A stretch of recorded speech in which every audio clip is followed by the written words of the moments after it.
नमस्ते दोस्तों, स्वागत है आपका। मैं हूं डॉक्टर देवेंद्र धवन। आज के इस वीडियो में हम डिस्कस करेंगे कि फाइनेंशियल सिस्टम जो होता है उसके दो पार्ट होते हैं, मनी मार्केट और कैपिटल मार्केट। ये क्या है और कौन कौन से जो इंस्टीट्यूशंस हैं इसके अंतर्गत काम करते हैं।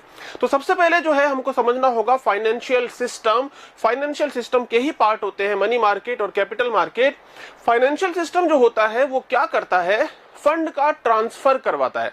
देखो, इकोनॉमी में, अर्थव्यवस्था में एक सेक्टर ऐसा होता है जिसके पास फंड सरप्लस में होता है, जिनके पास इनकम आ रही है और वो जो इनकम है उनके पास आधिक्य में है। उस आधिक्य वाली इनकम को या तो वो जो है सेव करेंगे, अपने पास बैंक में जमा कराएंगे, शेयर बाजार में लगाएंगे, या फिर जो है वो उस इनकम को खर्च करेंगे। तो जो सरप्लस वाली इनकम होती है वो बचत के रूप में है, उसको बैंक में डाला जा सकता है, शेयर बाजार में लगाया जा सकता है, इंश्योरेंस में लगाया जा सकता है। तो फंड की आधिक्य वाला एक क्षेत्र होता है जिनके पास इनकम आ रही है। एक दूसरा क्षेत्र ऐसा है जिसको फंड की लगातार आवश्यकता होती है।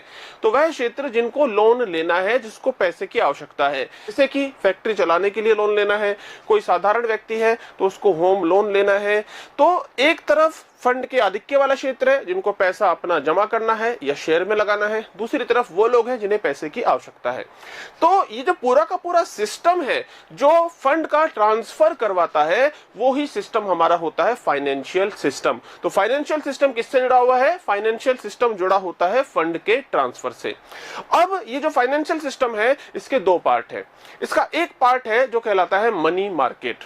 मनी मार्केट जो होता है, इस मनी मार्केट में हमारा पूरा का पूरा जो बैंकिंग सिस्टम होता है और नॉन बैंकिंग फाइनेंस कंपनियां या नॉन बैंकिंग फाइनेंस इंस्टीट्यूशन जो होते हैं वो आते हैं।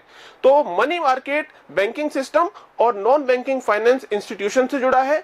और इसकी खास बात ये होती है कि मनी मार्केट के अंदर जो धन का जो आवागमन होता है, जो लेन देन होते हैं, ज्यादातर लेन देन एक साल से कम अवधि के होते हैं। आप खुद भी सोच सकते हो कि यदि कोई व्यक्ति अपना धन जमा करा रहा है बैंक में, तो जो है आप देखोगे उसको नियमित अंतराल पर एक तो ब्याज मिलेगा, दूसरी बात यह है हमारे जो ट्रांजैक्शंस होंगे जो बैंकिंग सिस्टम में, वो भी जनरली एक साल से छोटी अवधि के होते हैं। तो मनी मार्केट में ज्यादातर लेन देन एक साल से छोटी अवधि के होते हैं। जबकि दूसरी तरफ एक दूसरा मार्केट है जिसे बोलते हैं कैपिटल मार्केट। कैपिटल मार्केट जो होता है इसमें हमारा आता है शेयर बाजार, शेयर मार्केट। और शेयर मार्केट के अंदर जहां पर कोई कंपनी अपनी हिस्सेदारी बेचती है लोगों को, लोग हिस्सेदारी को खरीदते हैं, तो कंपनी जो है उसको पैसा प्राप्त हो जाता है लोगों का। तो शेयर मार्केट में जो लेन देन होते हैं, वो ज्यादातर जो लेन देन होते हैं उसको बोलते हैं मीडियम और लॉन्ग टर्म के वो लेन देन होते हैं। एक अलग बात है कि शेयर बाजार में बहुत सारे लोग ऐसे भी होते हैं जो है लगातार जो धन है एक कंपनी में लगाया, वहां से निकाला, फिर दूसरी कंपनी में लगाया। लेकिन परिभाषा के रूप में ऐसा होता है कि जो कैपिटल मार्केट होता है, कैपिटल मार्केट के ज्यादातर जो लेन देन होते हैं वो मध्यम अवधि और दीर्घ अवधि के लेन देन होते हैं। तो मनी मार्केट जिसमें हमने देखा बैंक आते हैं, नॉन बैंकिंग फाइनेंस इंस्टीट्यूशन आते हैं, उसका जो रेगुलेटर होता है वो होता है आरबीआई। तो आरबीआई मनी मार्केट का रेगुलेटर है, पूरा का पूरा बैंकिंग तंत्र जो है उसको रेगुलेट करता है। मनी मार्केट में जिन लोगों के पास पैसा ज्यादा है वो अपना धन जमा कराते हैं। बैंक क्या करते हैं? बैंक लोगों की जमा स्वीकार करते हैं, लोगों के डिपॉजिट बैंक जो है लेंगे और बैंक उसी पैसे को दूसरे लोगों को जो है उधार देते हैं, चाहे वो होम लोन के रूप में दे, चाहे पर्सनल लोन के रूप में दे, चाहे कोई और लोन दे। लेकिन लगातार जो है बैंकों को ब्याज की प्राप्ति जो है वहां पर रेगुलरली वहां पर होती रहती है।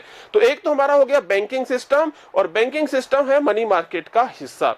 कैपिटल मार्केट में मैंने आपको बताया उसमें शेयर बाजार आता है, और कैपिटल मार्केट का जो रेगुलेटर होता है वो होता है सेबी।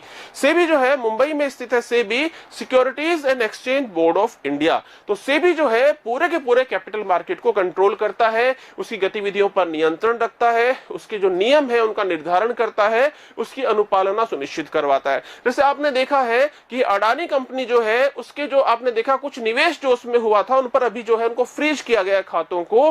तो ये सारा का सारा काम जो है सेबी के द्वारा ही किया गया है, क्योंकि जो कैपिटल मार्केट है इसमें कहीं कोई गड़बड़ी ना हो, ये ठीक प्रकार से काम करे। तो सारा का सारा जो इसका जिम्मा है वो रेगुलेटर जो है सेबी, उसका ये जिम्मा है। तो जैसे आपको समझ में आ गया होगा, मनी मार्केट और कैपिटल मार्केट, दो तरीके के ये जो फाइनेंशियल सिस्टम के पार्ट हैं। और पूरा का पूरा सिस्टम जो है जहां पर फंड का ट्रांसफर होता है फंड की अधिकता वाले क्षेत्र से फंड की कमी वाले क्षेत्र की ओर, ये पूरा का पूरा सिस्टम ही हमारा क्या कहलाता है, फाइनेंशियल सिस्टम।